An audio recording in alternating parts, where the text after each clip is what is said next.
मोक्षमार्गस्य नेतारं भेतारं कर्मभूभृतां ज्ञातारं विश्वतत्त्वानां वन्दे तद्गुणलब्धये।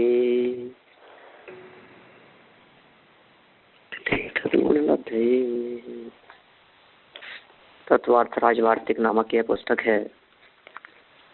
तत्वार्थ सूत्र की टीका है और इस ग्रंथ में हम 31 सूत्रों के संदर्भ में चर्चा कर चुके हैं। पहले ही अध्याय के 32वें सूत्र के संदर्भ में कल हमने थोड़ी बहुत यहाँ चर्चा की है और आज उसी बात को और आगे बढ़ाना है। मूल सूत्र है 32 नंबर का सूत्र, जिसमें कहा गया है सद सतोर विशेषाद्य द्रक्षोपलब्धेर उन्मत्तवत्। मूल सूत्र क्या है? सद सतोर विशेषाद्य द्रक्षोपलब्धे उन्मत्तवत्। उन्मत्त कहते हैं नशे को, वत मतलब समान, उन्मत्तवत् माने नशे के समान। माने सत्य पदार्थों को असत और असत पदार्थों को सत्य कहना, ये किस वजह से हुआ है? का नशे की वजह से हुआ है। तो किस चीज का नशा था? तो कह सकते हैं मोह का नशा था।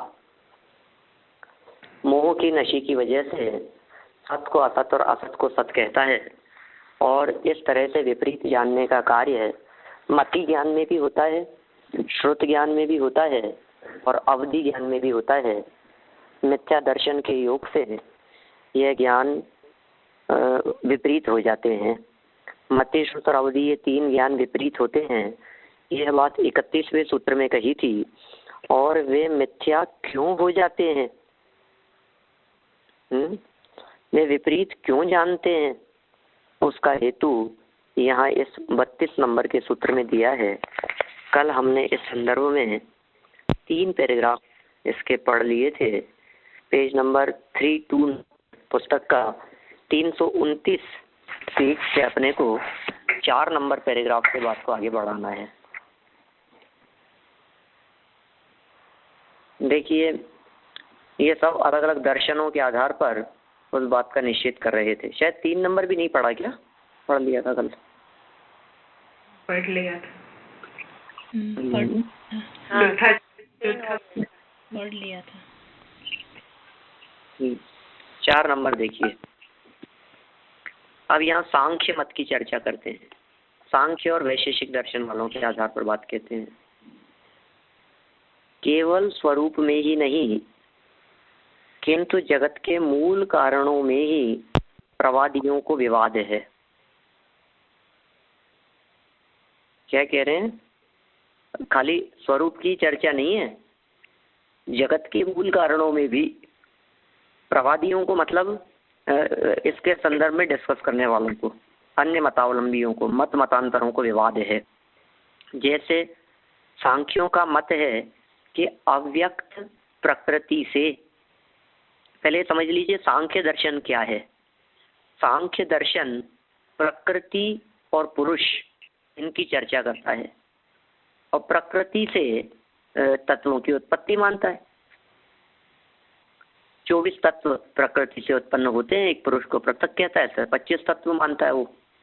और वो किस किस तरह से हैं, कैसा उनका स्वरूप है, उनकी मान्यता किस प्रकार की है, उसको थोड़ा विस्तार से टोडरमल जी ने मोक्ष मार्ग प्रकाशक 5वें अध्याय में कहा है और अत्यंत संक्षेप में यहाँ बतलाया है। हम पहले भी इसकी चर्चा कर चुके हैं।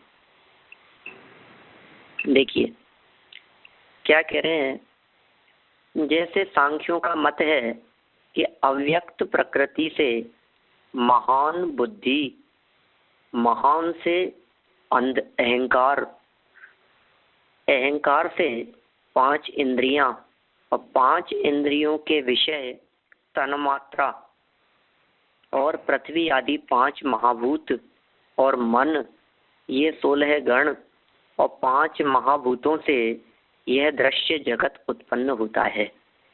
माने ये पूरी एक लंबी चेन बतलाती है सांख्य दर्शन के अनुसार। इससे ये उत्पन्न होता है, फिर उससे वो होगा, फिर उससे वो होगा, उससे वो होगा।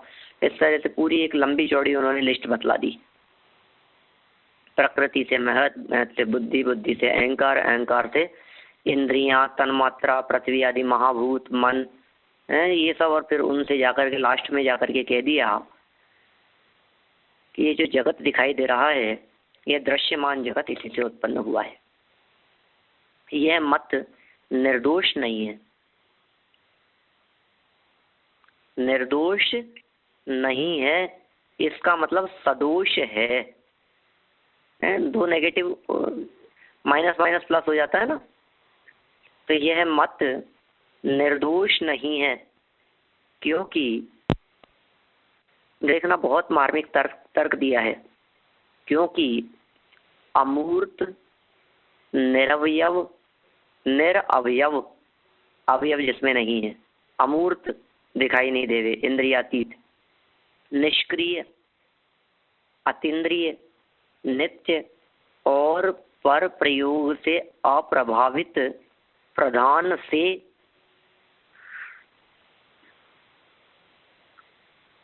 ये प्रधान तो है प्रकृति,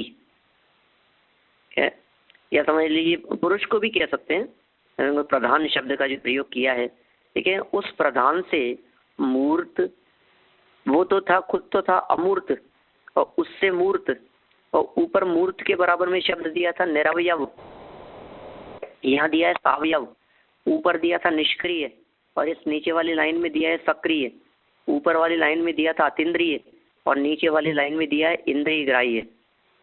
ये सब विपरीत लक्षण वाले घटादि पदार्थ की उत्पत्ति नहीं हो सकती। माने घटादि पदार्थ मूर्त हैं, अवयव सहित हैं, घटादि पदार्थ सक्रिय हैं, इंद्रिय ग्राह्य हैं, और वो जो था, जो उत्पन्न करने वाला प्रधान, वो निरवयव, अमूर्त, निष्क्रिय, अतीन्द्रिय था।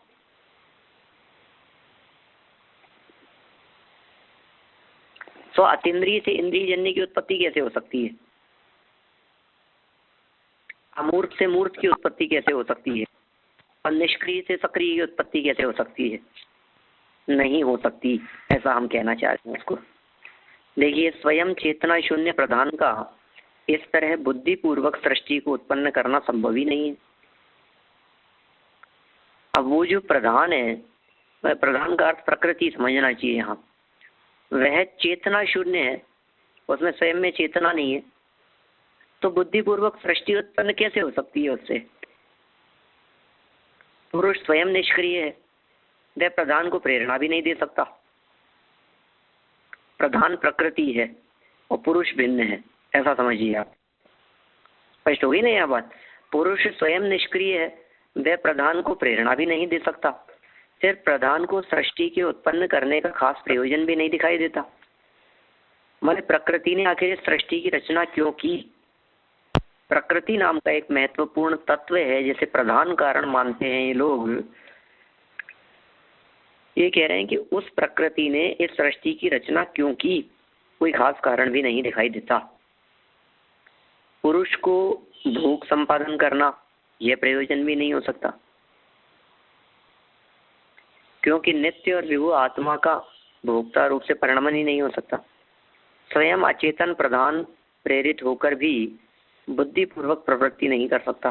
मैंने कुल मिलाकर के बात ये है जी कि ये बातें उल्टी सीधी, कभी किसी दर्शन से, कभी किसी संप्रदाय से, कभी कहीं से, कभी बौद्ध दर्शन से, कभी सांख्य दर्शन से, कभी वैशेषिकों से, कुछ की कुछ सुन लेता है ना ये व्यक्ति, तो फिर उसकी क्या होती है, जो श्रद्धा है, जो मान्यता है, जो ज्ञान है, वो ढुलमुल हो जाता है। फिर वो क्या कहता है, क्या हो रहा है, कुछ उसको कुछ नहीं पता कैसा चल रहा है। देखिए आप, ये कहते हैं आगे वैशेषिक दर्शन वाले, वैशेषिकों का मत है कि पृथ्वी आदि द्रव्यों के परमाणु ही अलग अलग है। क्या कह रहे हैं? ये जो द्रव्य हैं पृथ्वी आदि, इनके परमाणु जुदा जुदा हैं, उनमें अदृष्ट आदि से क्रिया होती है, फिर द्वय कणुक आदि क्रम से घटादि की उत्पत्ति होती है। यह मत भी ठीक नहीं है, क्योंकि परमाणु नित्य है, अतः उनमें कार्य को उत्पन्न करने का परिणमन ही नहीं हो सकता। यदि परिणमन हो तो नित्यता नहीं हो सकती। दोनों विपरीत चीजें हैं ना, परिणमन और नित्यता। फिर परमाणुओं से भिन्न किसी स्वतंत्र अवयवी रूप कार्य की उपलब्धि भी नहीं होती। परमाणुओं में पृथ्वीत्व आदि जाति भेद की कल्पना भी प्रमाण सिद्ध नहीं, क्योंकि भिन्न जातीय चंद्रकांत मणि से जल की और जल से पार्थिव मोती की, लकड़ी से अग्नि आदि की उत्पत्ति देखी जाती है। भिन्न जातियों में केवल समुदाय की कल्पना करना, देखो भिन्न जातियों में समुदाय की कल्पना हो सकती है जिनकी जाति भिन्न भिन्न है। भिन्न जातियों में केवल समुदाय की कल्पना करना तुल्य जातियों में भी समुदाय मात्र को ही सिद्ध करेगी। कार्योत्पत्ति को नहीं, निष्क्रिय और निर्विकारी आत्मा कर्ता भी नहीं हो सकता। आत्मा का अदृष्ट गुण भी क्योंकि निष्क्रिय है, अतः वह भी भिन्न पदार्थों में क्रिया उत्पन्न नहीं कर सकेगा। कुछ मतलब नहीं है, सब उनकी बातों को निषेध करने की बात कही है। बौद्धों की मान्यता है कि वर्णादि परमाणु समुदायात्मक रूप परमाणुओं का संचय ही इंद्रिय ग्राही होकर घटादि व्यवहार का विषय होता है।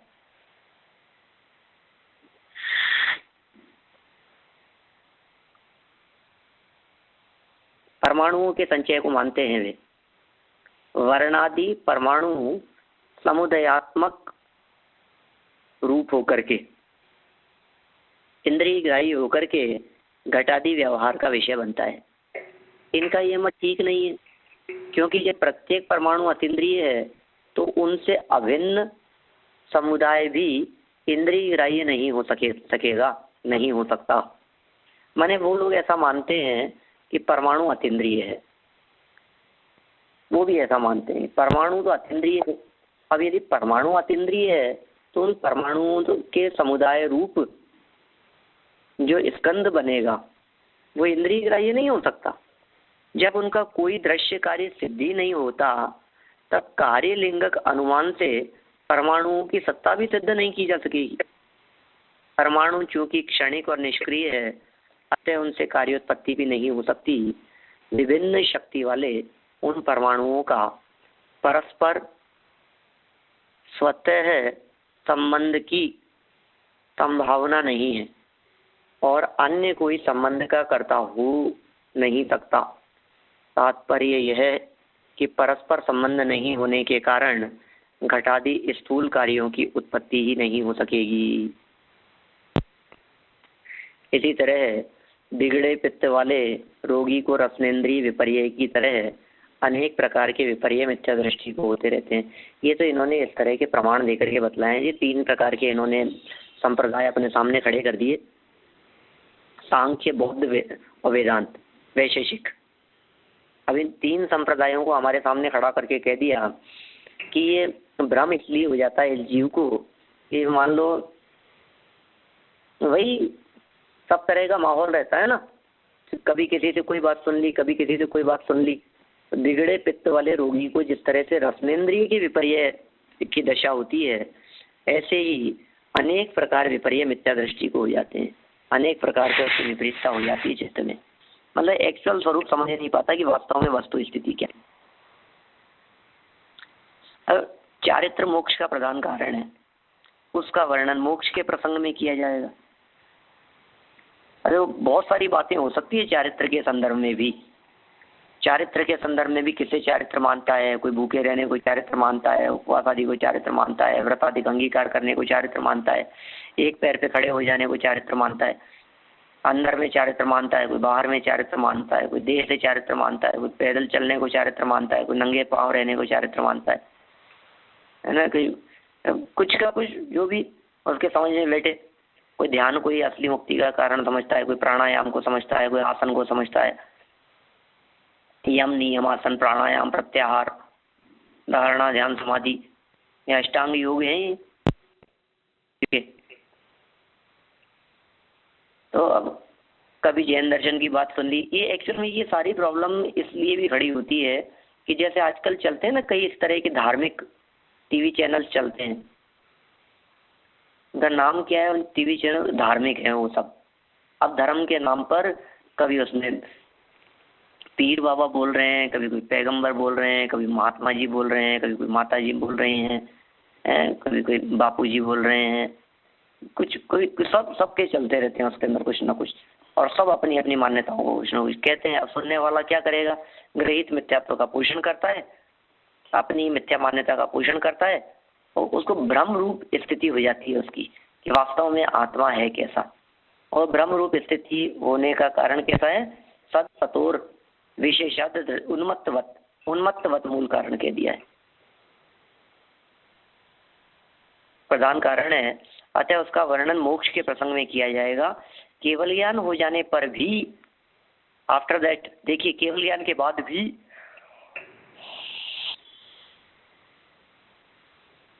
जब तक विपरीत क्रिया निवर्ती ध्यान रूप चरम चारित्र नहीं होता तब तक मुक्ति की संभावना नहीं है। अतः नयों का निरूपण करते हैं। अब नयों का निरूपण करते हैं, माने कब तक मुक्ति नहीं है। हाँ बोलिए कुछ। विपरीत क्रिया निवृत्ति, ये ध्यान का भेद है, शुक्ल ध्यान का चौथा भेद है ये विपरीत क्रिया निवृत्ति। ये 9वें अध्याय में अपन ध्यान की चर्चा आएगी, अभी तो अपना पहला अध्याय चलता है। आप इस राजवार्तिक के दूसरे भाग में देख सकते हैं, तत्वार्थ सूत्र की किसी अन्य टीका में इस विपरीत क्रिया निवृत्ति ध्यान का स्वरूप पढ़ सकते हैं आप, तो आपको विशेष उसके बारे में जानने को मिलेगा। ये ध्यान भी योग निरोध हो गया ना उनके, जब तक योगों की चंचलता थी तब तक विपरीत क्रिया थी, विपरीत क्रिया थी। अरे 13वें गुणस्थान में, अब 14वें गुणस्थान में उससे निवृत्ति होगी। तो विपरीत क्रिया निवृत्ति ध्यान, यह चरम चारित्र जब तक नहीं होगा तब तक मुक्ति की संभावना नहीं है। ये एक प्रकार से समझ लीजिए आप, निष्कर्ष वाक्य है, अंतिम वाक्य है उस विषय के संदर्भ में। अब यहाँ से इस सूत्र का अंतिम सूत्र है, मतलब इस अध्याय का, इसके माध्यम से समापन कर रहे हैं इस विषय का। पूरे अध्याय को बिल्कुल समापन, अंतिम सूत्र 33वां सूत्र बहुत प्रसिद्ध भी है, और तत्वार सूत्र के ये 7 नए सभी को याद भी होने चाहिए। और ये नए क्या याद होने चाहिए, सूत्र ही याद हो जाना चाहिए। एक ही बात है, नए के नाम याद करें चाहे सूत्र याद करें, सूत्र याद करें चाहे नए के नाम याद करें, एक ही बात है। क्या है मूल सूत्र, एक एक अक्षर ध्यान से देखिएगा। नैगम, ने नहीं है, नई, नैगम, नैगम संग्रह व्यवहारर्जु, क्या कहा, नैगम संग्रह व्यवहारर्जु,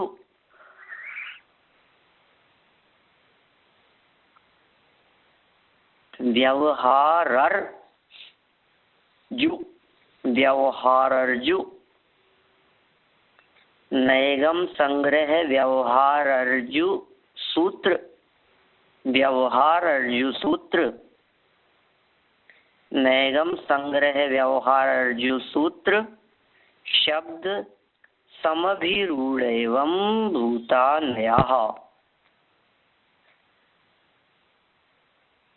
शब्द समभिरूढ़ैवं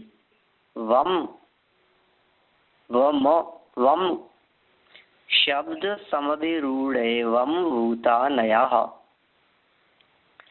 नैगम संग्रह व्यवहारर्जु सूत्र, शब्द समभिरूढ़ एवं भूतान्यः।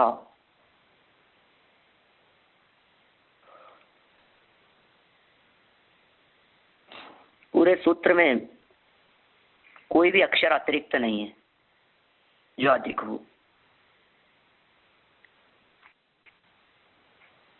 सूत्र का इन्होंने अर्थ नहीं दिया है, बहुत सीधा, मानो सूत्र ही स्पष्ट रूप से अर्थ हो। नैगम 7 शब्द हैं, 7 प्रकार के नए बतलाए हैं यहाँ। नया सूत्र का अंतिम शब्द है। नया का मतलब होता है नए।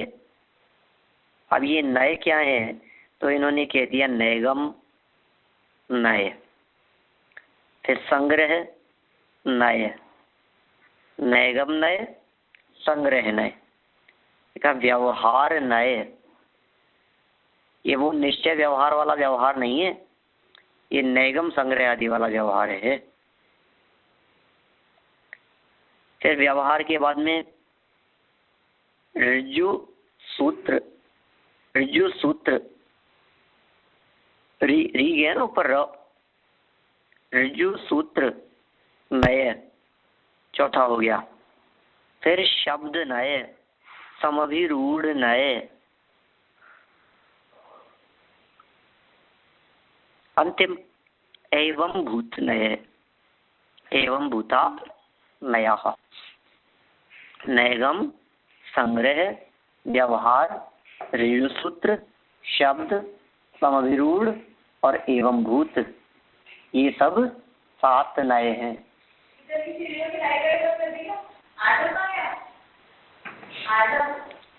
नैगम, संग्रह, व्यवहार, ऋजु सूत्र, शब्द, समभिरूढ़, एवं भूत, नए।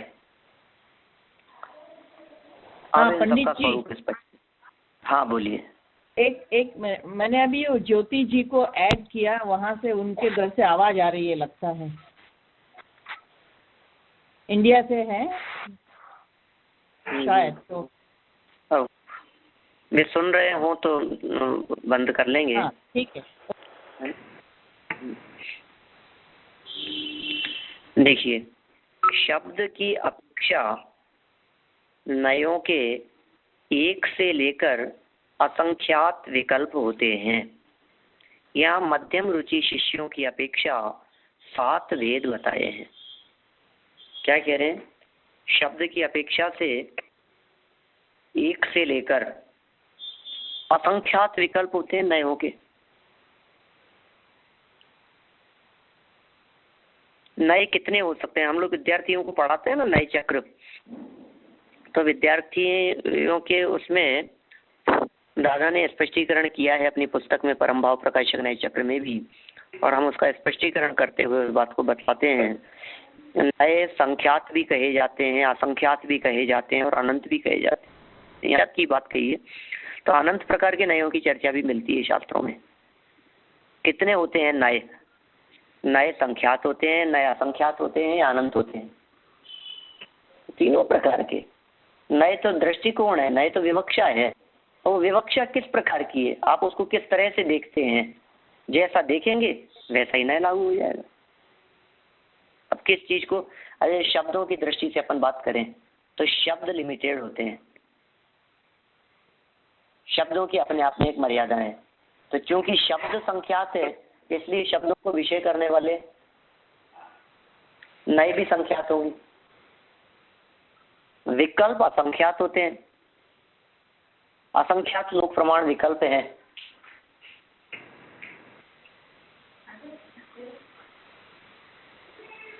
कितने विकल्प? असंख्यात लोक प्रमाण। अब क्योंकि विकल्प असंख्यात लोक प्रमाण है, इसलिए उन विकल्पों को विषय करने वाले नए भी कितने होंगे? वो भी वही हो जाएंगे, असंख्यात हो जाएंगे। अब अनंत कैसे हो सकते हैं नए? तो कहा वस्तु में गुण अनंत है, धर्म अनंत है, शक्तियां अनंत हैं, और नए का काम है किसी एक धर्म विषय करना, किसी एक शक्ति को विषय करना, किसी एक गुण धर्म को विषय करना। ये नए का काम है। वस्तु अनंत धर्मात्मक है और अनंत धर्मात्मक वस्तु के किसी एक धर्म को विषय करना नए का काम कहलाता है। नए की परिभाषा यही है, अंशग्राही, वस्तु अंशग्राही ज्ञातुर अभिप्रायो नय है। वस्तु के अंश को ग्रहण करने वाला ज्ञाता का अभिप्राय नय कहलाता है। प्रमाणेन वस्तु संग्रहितार्थ एकांशो नय है, श्रुत विकल्प व ज्ञातोर अभिप्रायो वा नय है, नाना स्वभावेभ्यो व्यावृत्य एकस्मिन् स्वभावे वस्तु नयति प्राप्यति इति वा नय है। मतलब बहुत नय की बहुत प्रकार से व्याख्याएं की है। और निराकृत प्रतिपक्षो वस्तु अंशग्राही ज्ञातोर अभिप्रायो नय है, विशेष प्ररूप को नय। ठीक है, नाणम होदि प्रमाणम नवि नादुस्थिति भावत्तो नाना सहाव वरियम वत्तम गयुण तम प्रमाणेन एयंत नादनठम पच्चाणे जुंजनम कोण है। आचार्य वीरसेन स्वामी कहते हैं धवला में प्रमाण आदो नयाणम उत्पत्ति, प्रमाण से नय की उत्पत्ति होती है। अणव गैठे गुण पहाण भावा हिप्पायाण उत्पत्ति दो। अब मूल वहां चर्चा उठाई, वो नयो नाम धवला में ऐसी चर्चा उठाई तो कहा ज्ञात और अभिप्रायो नय है। तो प्रश्न किया अभिप्राय इत्यस्य को अर्थ है, प्रमाण परिग्रहितार्थ वस्तु एक देश अध्यवसाय है अभिप्राय। प्रमाण के द्वारा ग्रहित वस्तु के एक देश में वस्तु का निश्चय ही अभिप्राय कहलाता है। ऐसा ज्ञाता का अभिप्राय ही नय है। मतलब कुल मिलाकर के नय किसका नाम है? एक एंगल से देखें आत्मा कैसा होता है, एक ज्ञान वाला। तो ज्ञान वाला है वो आत्मा है, ज्ञान मात्र आत्मा, दर्शन मात्र आत्मा। आत्मा कैसा है? सुख स्वभावी है आत्मा। तो आत्मा को सुख स्वभावी कह दिया गया जी, का अलग प्रकार का दृष्टिकोण हो गया। जिस किसी भी एंगल से देखेंगे बस बाकी सारे दृष्टिकोण, बाकी सारी विवक्षाएं गौण हो जाएगी। किसी एक पक्ष की मुख्यता और अन्य पहलुओं के अन्य पक्षों की गौणता, बस यही नय है। पूरी वस्तु को युगपत जान लेना, समान रूप से जान लेना, वो क्या कहलाता है? पूरी वस्तु को जानना प्रमाण कहलाता है। वस्तु के एक अंश को जानना वो नय कहलाता है।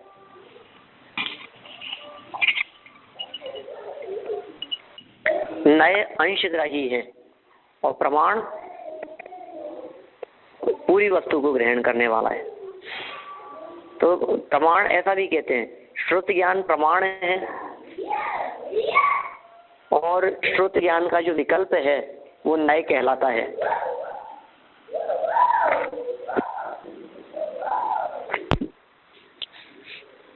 श्रुत ज्ञान प्रमाण और श्रुत ज्ञान का विकल्प वो नय। माने नय क्या हो गया? अंशग्राही हो गया, क्योंकि वो विकल्प है, आंशिक पहलू को ग्रहण कर रहा है। अब इन्होंने इन्हीं सब नयों को कुल 7 भागों में विभाजित कर दिया। बहुत प्रकार के नयों की चर्चा मिलती है। नए सामान्य से एक प्रकार के हैं, नए 2 प्रकार के भी हो सकते हैं, नए 3 प्रकार के भी हो सकते हैं, नए 7 प्रकार के हैं, 47 नयों की चर्चा भी मिलती है। संख्यात, असंख्यात और अनंत प्रकार के नयों की भी चर्चा मिलती है। और उन सबकी विवक्षाएं भी बतलाई है आचार्यों ने। आप नए चक्र जैसे ग्रंथों को यदि देखेंगे तो उनमें उन सब विवक्षाओं को स्पष्ट भी किया है, उन सब बातों को खोला है कि साहब नए एक ही प्रकार के कैसे हो सकते हैं, ये बात हमारे को जचती नहीं है। नए एक ही प्रकार के ऐसा कैसे होगा? और क्यों नहीं है नए एक ही प्रकार के? एक ही प्रकार के भी हैं नए। कैसे हैं एक ही प्रकार के? श्रुत ज्ञान की पर्याय है ना नए। निश्चय नए है वो भी श्रुत ज्ञान की पर्याय है। व्यवहार नए है वो भी श्रुत ज्ञान की पर्याय है। नैगमादि नए है तो वो भी श्रुत ज्ञान की पर्याय है। तो सभी प्रकार के नए श्रुत ज्ञान की पर्याय होने से सामान्य दृष्टि से यदि हम देखेंगे तो नए एक ही प्रकार के हो गए। ठीक है, नए सामान्य से एक प्रकार के। अब 2 प्रकार के यदि कहने हो तो, नयों के 2 प्रकार यदि बतलाने हो तो क्या बतला सकते? निश्चय आप कहेंगे साहब निश्चय व्यवहार और कोई जो कहते हैं द्रव्यार्थिक पर्याय। द्रव्यार्थिक पर्याय नहीं देखिए, ये भी कह सकते हैं निश्चय व्यवहार भी 2 नए कहे जा सकते हैं, द्रव्यार्थिक पर्यायार्थिक भी 2 नए कहे जा सकते हैं। लेकिन मैं एक अलग हट के आपको बात बतलाना चाहता हूँ। नयों के दो प्रकार अपन बना सकते हैं जिसमें सभी प्रकार के नए गर्भित हो जाएंगे। वे हैं ज्ञानात्मक नय और वचनात्मक नय। दो प्रकार के नय हो गए, एक ज्ञानात्मक और एक वचनात्मक। कि क्या मतलब? देखिए, ज्ञाता का अभिप्राय और वक्ता का अभिप्राय की बात है ना? हाँ, ऐसा भी कह सकते हैं। ज्ञाता का अभिप्राय और वक्ता का अभिप्राय, इस तरह से भी इस बात को प्रतिपादित किया जा सकता है। और इसके अलावा भी हम बात कर सकते हैं, ज्ञाता और वक्ता के अभिप्राय की यदि हम बात नहीं करें तो हम ऐसा भी कह सकते हैं, जब एक अंश को ज्ञान के माध्यम से जाना जाता है तो वे ज्ञानात्मक नय होते हैं, और जब वस्तु के एक अंश का प्रतिपादन किया जाता है, कहा जाता है वचनों के माध्यम से, तो वे वचनात्मक नय होते हैं। माने नय दो जगह पर लागू हो सकते हैं, वस्तु में नए नहीं होते। क्या नए वस्तु में नहीं होते? क्योंकि पदार्थ में अंश थोड़ी ना है, पदार्थ तो पूरा ही है, उसको देखा अंश रूप में गया है, उसका प्रतिपादन, उसका कथन अंश रूप में किया गया है, उसके एक पहलू के आधार पर उस वस्तु को जाना गया है। तो जानने में एक अंश आया है, कहने में एक अंश का प्रतिपादन किया गया है, एक पहलू का प्रतिपादन किया है, कथन किया है, प्रतिपादन और कथन किया है। बोलने में हमने उसके एक ही विशेषता को कहा है, बोलने में, भाषा में, कहने में। लेकिन वस्तु में तो बहुत सारी चीजें। हमने कोई आत्मा के बारे में, अब आत्मा के बारे में यदि हम एक अंश से जान रहे हैं तो जानने में नए हो जाएगा, मतलब उसे ज्ञानात्मक नए कहेंगे, जो नए ज्ञानने में कार्यकारी हुआ। और दूसरे प्रकार से देखेंगे तो कहने में नए हो जाएगा, एक अंश का प्रतिपादन करने में। जब हम कहते हैं कि आत्मा ज्ञान स्वरूप है, ऐसा कहते हैं, आत्मा सिर्फ ज्ञान स्वरूप है, आत्मा को ज्ञान मात्र जानो, ज्ञानमेव, ज्ञान मात्र ही। अब ऐसा कथन करने पर एकांत नहीं है, बाकी सारे पहलू, बाकी सारे गुणधर्म आदि गौण है उसमें, ये नए है। जब हम ऐसा कहते हैं तो वचनात्मक नए है, भाषात्मक वचनात्मक नए है। और जब हम ऐसा एक ही पहलू को जानते हैं, अपने श्रुति ज्ञान का विषय बनाते हैं, तो वो ज्ञानात्मक नए हो जाता है। तो नए सामान्य से एक प्रकार के हो गए, जिनको हमने क्या कहा गया, क्या कहा है, श्रुति ज्ञान की पर्याय होने से सामान्य से एक प्रकार के हैं। नए दो प्रकार के हो गए, ज्ञानात्मक और वचनात्मक। जब अन्य पक्षों को गौण करके एक पक्ष को ज्ञान का विषय बनाया जाता है तो ज्ञानात्मक नए हो जाते हैं। और अनंत गुणात्मक धर्मात्मक वस्तु के सब अंशों धर्मों को गौण करके सिर्फ एक ही बात के आधार पर प्रतिपादन किया जाता है, कथन किया जाता है, तो फिर नए हो जाता है वचनात्मक। तो एक ज्ञानात्मक नए हो गया, एक वचनात्मक नए हो गया। दो प्रकार के नए हो सकते हैं। नए तीन प्रकार के भी हो सकते हैं, ज्ञान नए, शब्द नए और अर्थ नए। इनकी भी चर्चा आती है शास्त्रों में। मैंने पूरी दुनिया को तीन भागों में बांट लिया। तीन भागों में क्या बांट दिया? पूरी दुनिया को तीन रूपों में जान लिया। तीन रूपों में होती है पूरी दुनिया।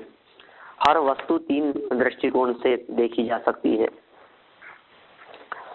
कोई भी शब्द, वो उस शब्द का वाच्य और उस शब्द के वाच्य की बनने वाली ज्ञान में आकृति, तीन बातें होंगी। पदार्थ, पदार्थ को संबोधित करने वाले शब्द और पदार्थ को जानने वाला ज्ञान। पदार्थ की चर्चा की जाती है जिस श्रुत ज्ञान की पर्याय से, तो वो अर्थ नय हो जाएगा पदार्थ की चर्चा करने वाला। जो शब्दों की चर्चा करता है वो शब्द नय है, और जो ज्ञानात्मक वो ज्ञान नय है। तो नए तीन हो गए, ज्ञानात्मक नय, वचनात्मक नय और अर्थात्मक नय। ये 3 प्रकार के हो गए। 7 प्रकार के नय बहुत प्रसिद्ध तत्व सूत्र के आधार से, जो अपने यहाँ मूल सूत्र में पहले अध्याय के 33 नंबर के सूत्र में अपन ने पढ़ा है। नयगम संग्रह व्यवहार अर्जुन सूत्र शब्द समविरूढ़ एवं भूता नया। नयगम संग्रह व्यवहार अर्जुन सूत्र, नयगम संग्रह व्यवहार अर्जुन सूत्र शब्द समविरूढ़ एवं भूता नया। शब्द नय, समविरूढ़ नय और एवं भूत नए, ये 7 प्रकार के नए हैं।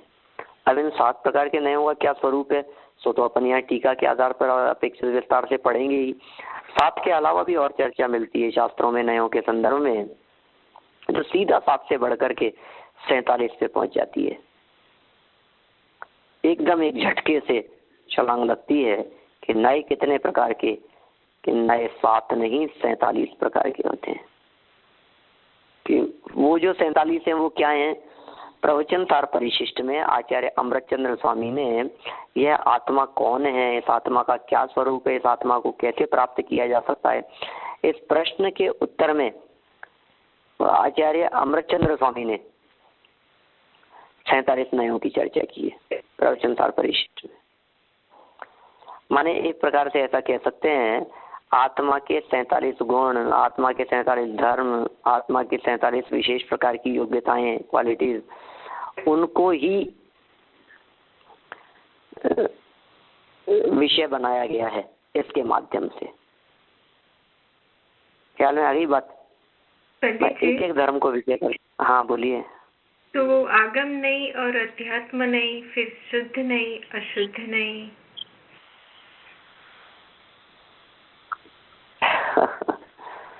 बहुत सारे नए हैं, इसलिए तो कहा ना संख्यात असंख्यात और अनंत प्रकार के नए हैं भाई।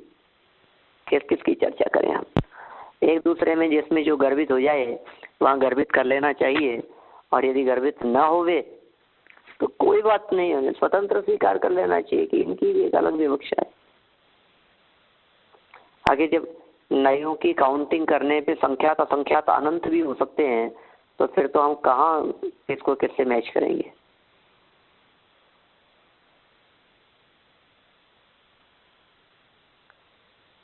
अनंत कैसे हो सकते हैं, ये ख्याल में आई कि आपके बात? नए अनंत कैसे हो सकते हैं?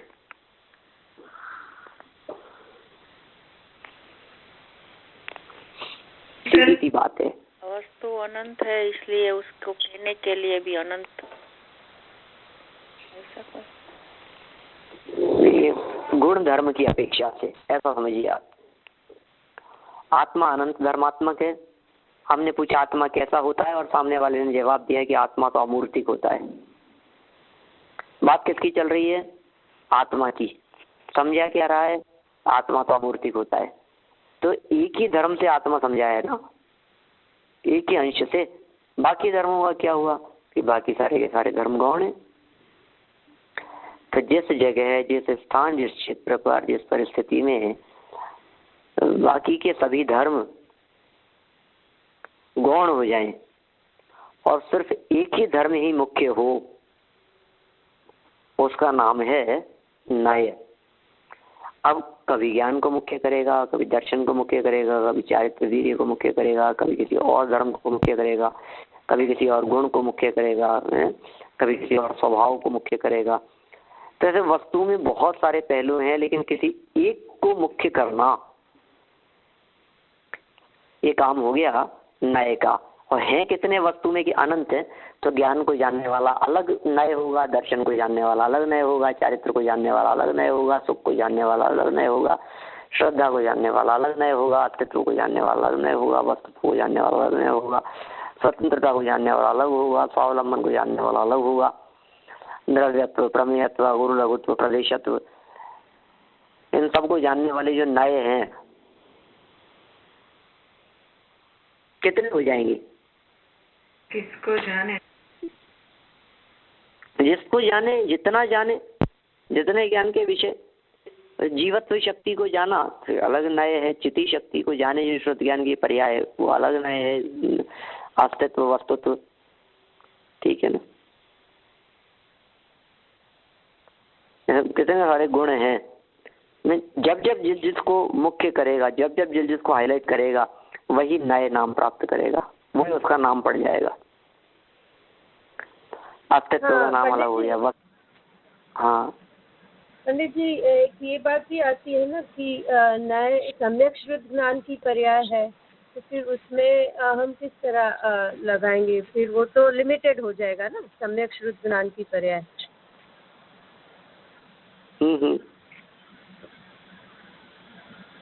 सम्यक श्रुत ज्ञान की पर्याय तो लिमिटेड होगी ना। हाँ, तो फिर उसमें अनंत, उसमें भी फिर भी अनंत हम बोल सकते हैं, अनंत नए। अनंत नए हो सकते हैं, लेकिन अनंत नए छद्मस्त जान सकता हो ऐसा नहीं है, क्योंकि छद्मस्त के ज्ञान का विषय नहीं है अनंत। अनंत जो कोई भी एक ऐसी संख्या हो गई है जो अनंत है, वो तो केवल ज्ञान का विषय है। तो फिर ये नए तो श्रुति ज्ञान में लागू होते। अरे क्या करें, नए अनंत हैं, हमें तो ये सिद्ध करके बताना है आपको, नए होते कितने हैं, नए है कितने।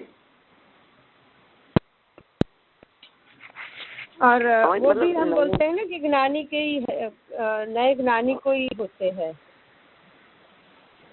हाँ, नए ज्ञानी के होते हैं।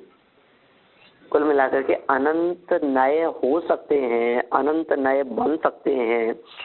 श्रुति ज्ञान की पर्याय जब जानने का काम करती है तो क्या पता कौन सा गुण और कौन सा धर्म और कौन सी शक्ति, कौन सी योग्यता वो हाईलाइट हो जाए और बाकी सब गौण हो जाए। ये सब डिपेंड करता है उस वर्तमान समय की पर्याय पर, उसकी योग्यता पर। जो धर्म मुख्य होगा, अब उस श्रुति ज्ञान का नामकरण क्या कर दिया जाए, श्रुति ज्ञान की पर्याय को वही नाम प्राप्त हो जाएगा, उसी के नाम से जानी जाने लगेगी। जैसे ये होते हैं ना, जितने साइंटिस्ट जो हैं, अब ये बहुत अलग अलग प्रकार की गैलेक्सियों के अंदर, कभी किसी चंद्र की खोज हो रही है, कभी किसी मून, किसी तारे की खोज हुई, कोई एक नया प्रकार का वो दिखा, नक्षत्र दिखा इनको, कभी कुछ हुआ, ऐसी बातें करते हैं ना। फिर किसी ने उसकी खोज करी, तो अब उस तारे का नाम क्या दे दिया कि जिसने उसकी खोज करी थी उसी के नाम पर उसका नाम पड़ गया। ऐसा होता है, जिसने उसकी खोज करी उस व्यक्ति के नाम से उस तारे का नाम पड़ जाता है कि ये तो ये है, ऐसा। और इसी तरह से जिस श्रुति ज्ञान की पर्याय ने अस्तित्व को विषय बनाया, अब उसे हम क्या कहेंगे, कह दो अस्तित्व नहीं, क्या दिक्कत है। अरे जिस श्रुति ज्ञान की पर्याय ने समझ लीजिए ज्ञान को विषय बनाया, तो आप क्या करें साहब, ये करना क्या है। जो श्रुति ज्ञान की पर्याय ज्ञान को विषय बना रही है वो ज्ञान नए है, जो श्रुति ज्ञान की पर्याय कपड़ों को विषय बना रही है वो कपड़ा नए है, किताब नए है, पुस्तक नए है, पेन पेंसिल नए है, लैपटॉप नए है। क्या मतलब कि जिस श्रुति ज्ञान के पर्याय ने जैसा जाना था नए नाम प्राप्त करेगा। तो श्रुति ज्ञान की अब ये बात नक्की है कि पूरे अनंत नहीं जान पाएगा, लेकिन अनंत में से जितने भी जानने में आ रहे हैं उतने प्रकार के नए तो खड़े हो गए, कम से कम उतने प्रकार के दृष्टिकोण तो हो ही गए। जितने शब्द उनके अर्थ हम नए अपेक्षा से जितना जो समझ सकते हैं उसको नए बना सकते हैं। हाँ, नए के माध्यम से फिर अपेक्षा समझने का प्रयास करो, किस अपेक्षा से, अपेक्षा जान लो आप। ये एक पहलू है, लेकिन ये एक पहलू किस अपेक्षा से कहा गया है, किस वजह से कहा गया है, ये बात भी तो जानना जरूरी है ना। हाँ, ठीक है ना, बरोबर।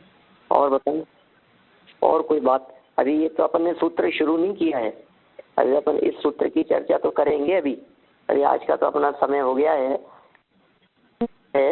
ये जो 7 प्रकार के नए हैं, इन 7 प्रकार के नयों को एक एक को बहुत अच्छे ढंग से समझाया है। नैगम नय किसे कहा है, फिर वो नैगम नय क्यों है, हम क्यों उस नैगम नय को माने, और फिर अपन उसकी उपयोगिता वगैरह के संदर्भ में भी चर्चा करेंगे कि इस नए को समझने की, स्वीकार करने की क्या उपयोगिता है, और इस नए को नहीं मानेंगे तो क्या हानि। ठीक है, अभी अपन यही विराम लेते हैं। और कल इस विषय को आगे बढ़ाएंगे। अभी जनवाणी स्तुति। व्यावाणी के ज्ञान ते सूझे लोकालोक, सो वाणी मस्तक नमो सदा देत हूँ रोक, सदा देत हूँ रोक। नमो